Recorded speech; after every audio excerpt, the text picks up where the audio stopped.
Imagine for a second that you're standing on a treadmill. You're running as fast as you can, your heart is pounding, and you're pouring every ounce of energy into moving forward, but when you look to your side, the scenery hasn't changed. You are exactly where you started. For millions of Americans right now, this isn't just a metaphor, it is their daily financial reality. You've done everything you were supposed to do. You stayed in school, you built a career, you've seen your salary increase over the years, yet the math simply isn't adding up anymore. At the end of the month, after the bills are paid and the groceries are bought, that comfortable cushion you were promised feels more like a thin sheet of paper.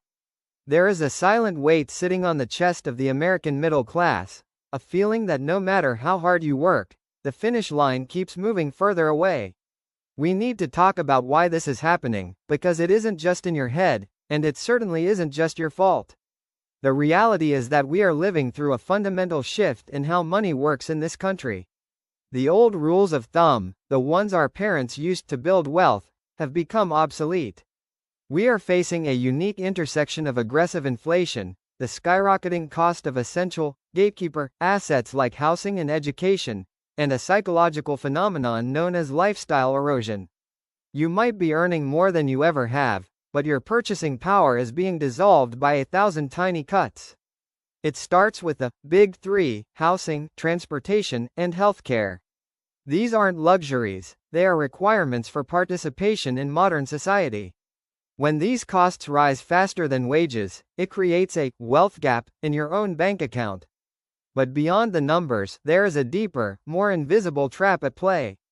It's the psychological toll of feeling rich on paper but poor in practice. This leads many of us into a dangerous cycle of doom spending, where we give up on the big goals because they feel impossible, and instead, we bleed our savings dry on small, temporary comforts that give us a fleeting sense of control. This is the trap that keeps you working until you're exhausted without ever building true equity. To break this cycle, we have to stop looking at our finances through the lens of the past.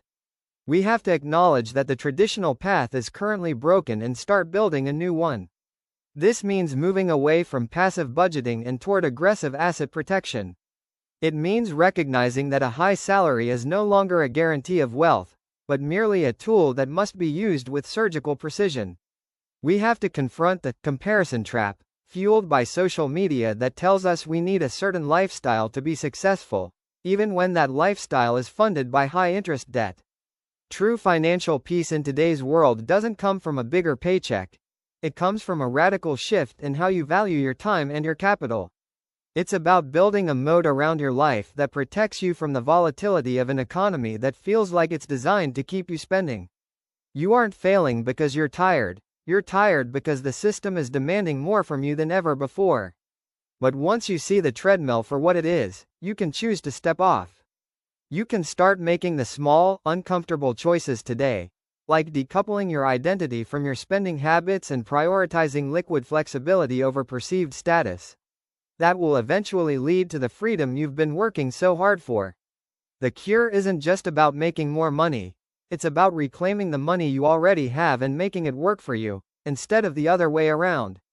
It's time to stop running in place and start moving toward a future where your hard work actually translates into the security you deserve.